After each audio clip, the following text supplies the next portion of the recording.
Rowing is a popular Olympic sport. Ever since Title IX was enacted in 1972, the sport became increasingly popular, especially at high schools and collegiate levels. Two different types of rowing exist: sculling, the use of two oars, one on either side of the boat, and sweep, the use of one oar. These different stroke types will be examined both in video format and in the subsequent research portion of the video in relation to back pain.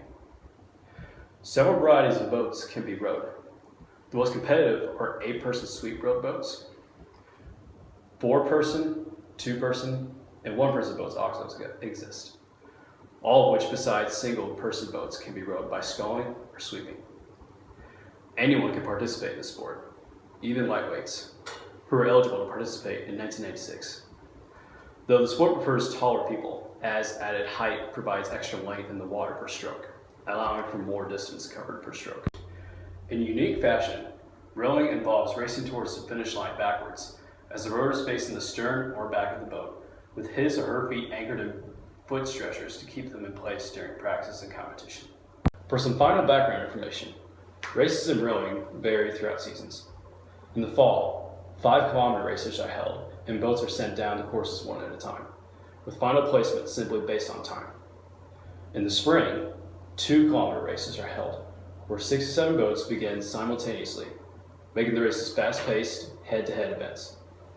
The disparity in competitions requires different forms of training, of course, both of which can lead to lower back pain in certain ways. Because of the rising popularity of rowing, there's been a lot of focus on the kind of injuries rowers can sustain. The majority of rowing injuries are overuse injuries due to abrupt changes in training volume, alterations in technique, or the type of boat rowed. Some common injuries in rowing occur in the lower back, knees, and upper limbs.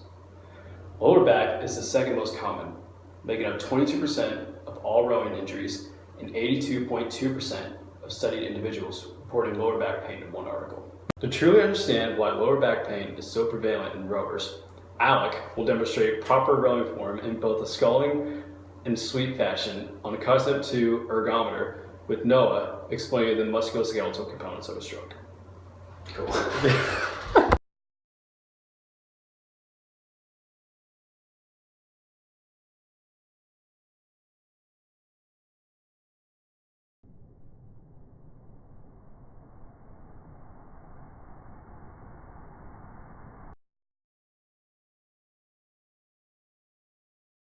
The proper rowing technique is comprised of 6 separate phases that make up the entire movement.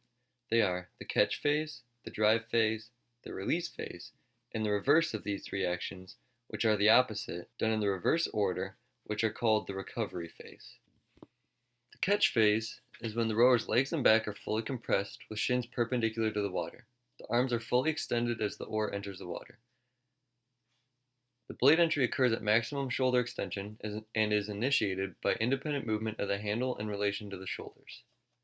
The drive phase is when the arms remain straight, but at this point, the shoulders and arms provide connection for the power source, the legs, hips, and lower back. They don't provide the power yet, while the legs do engage and begin to extend, providing power.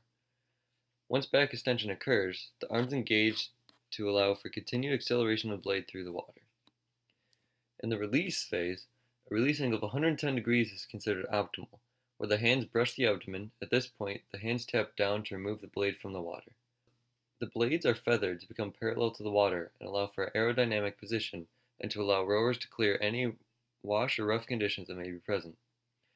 The recovery sequence operates in reverse of the drive sequence, where the hands carry the oars to extended position, a pivot at the hips occurs while maintaining a strong lower back, and a slide moves when the body passes through 90 degrees. Unfortunately, we could only find the footage here which is of sculling rowing as opposed to sweeping rowing, although it is comprised of the same phases, just with only one oar, which causes one-sided pain in the lower back, which is what we're analyzing today. Okay, well now that we've seen what an actual stroke looks like, more or less, knowing what each component is, I'll take some time to discuss how these motions and forces are produced according to Hosea's article. Now, one of the major misconceptions about rowing is where the actual power is produced in a stroke. Most interactions I have with people when I say that I row, usually their first response is something along the lines of, "Oh, your arms must be jacked." And while it is flattering, it is also inaccurate. The majority of power produced in a rowing stroke is actually in your legs. Now, in a general sense, the legs provide the majority of the power for the stroke, while the back and torso muscles stabilize the trunk so that the power and forces produced by the legs can effectively be transferred through the legs, up through the torso, out through the arms, and onto the oar, so we can row our boats gently down the stream. So on top of this, the back experiences additional strain because not only do the legs provide power, but the back also provides power during every stroke. The back provides about 60 degrees of motion per stroke, with 30 degrees of flexion experienced at the catch and 30 degrees of extension experienced at the finish. Now, some of the muscles responsible for the 60-degree range of motion are known as the paraspinal muscles, which I will discuss later. And along with helping us perform this flexion extension motion, they act to further stabilize the lumbar spine during compressive and shear loading.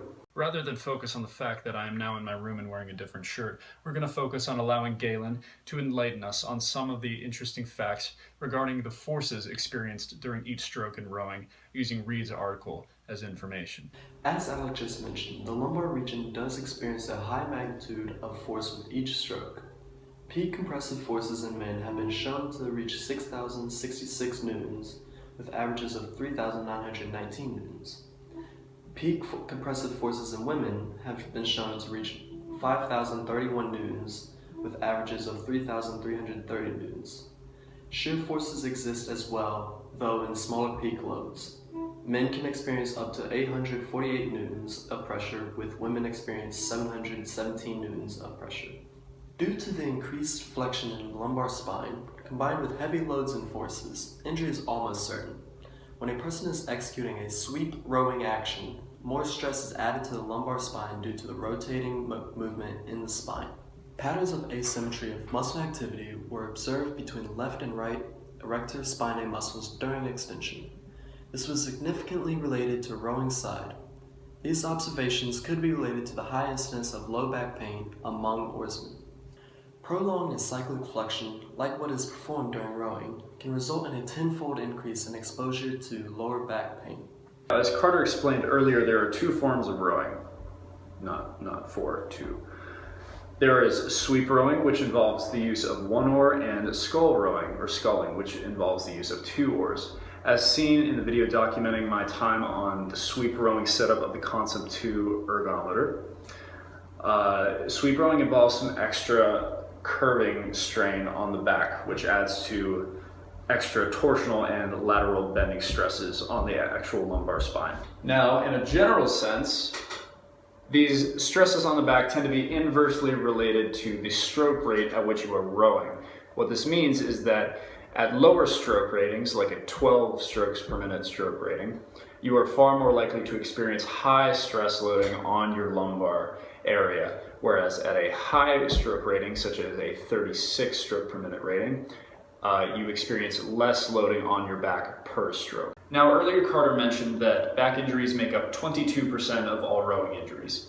This doesn't seem like a lot, but when we consult an actual study that shows the amount of abnormalities in the lumbar area of a group of rowers, we see that the incidence of lumbar injuries or problems is actually much higher than you would expect based on the 22% we saw earlier. It seems like the whiteboard over here has some interesting statistics for you guys, so I'm going to go check that out. One study went so far as to conduct MRI research to figure out the number of abnormalities in the lumbar spine of a group of rowers, and as BuzzFeed might say, the results will shock you. Males showed a 95.2% incidence of lumbar spine abnormalities, whereas women showed 78.9% incidence of lumbar spine abnormalities, meaning that 95% of the men surveyed had issues in their back, and 78.9% of the women had issues in their back. Now, what are the specific issues that I'm talking about? Disc herniation is what I'm specifically talking about. 46% of that 95.2% of participants showed signs of disc herniation, whereas 59.9% of females did. Now, a herniated disc is basically when the soft middle portion of an intervertebral disc makes its way through the exterior casing. So it's generally very painful, but it's very common.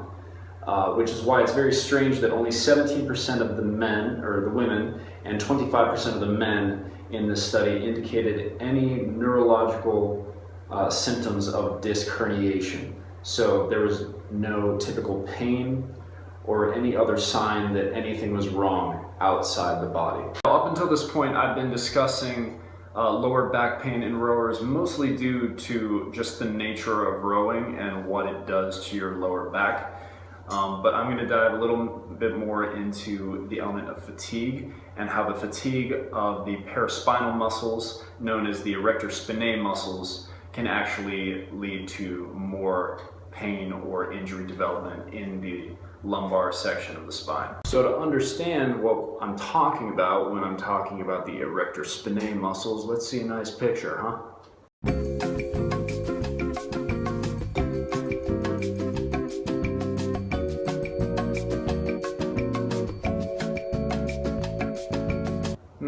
Yeah, it's very nice.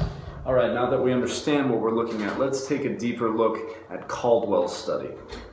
Okay, so Caldwell's study was relatively simple.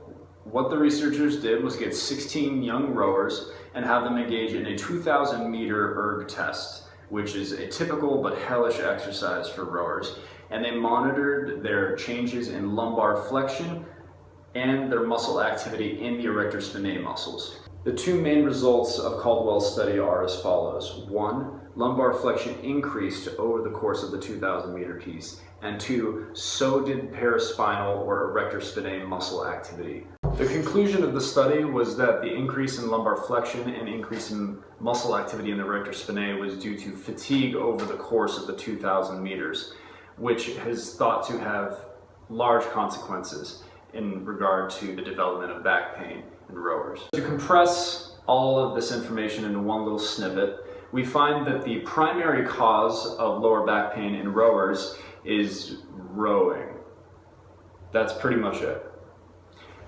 It occurs due to overuse, cyclic overuse specifically, the fatigue of the erector spinae muscles leading to overflexion of the lumbar area of the spine, which can in turn lead to disc herniation, as we saw in Hosea's article, but also general back pain, as indicated in Hosea's article when discussing that 22% of all rowing injuries are focused in the lower back. So even though back pain in rowing is more or less inevitable, we can take steps to reduce it in certain ways.